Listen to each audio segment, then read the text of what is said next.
Qashqadaryoda mashinada unutib qoldirilgan 3 yoshli qizaloq vafot etdi.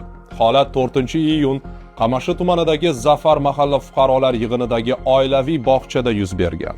Kun.uzga ma'lum bo'lishicha, qizaloq ertalab bog'cha uchun xizmat qiluvchi Kia Carnivalda muassasaga olib kelingan, biroq u mashina ichida unutib qoldirilgan.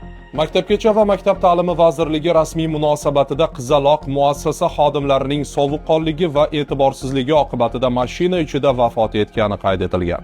Hozirda mazkur bog'cha faoliyati to'xtatilgan.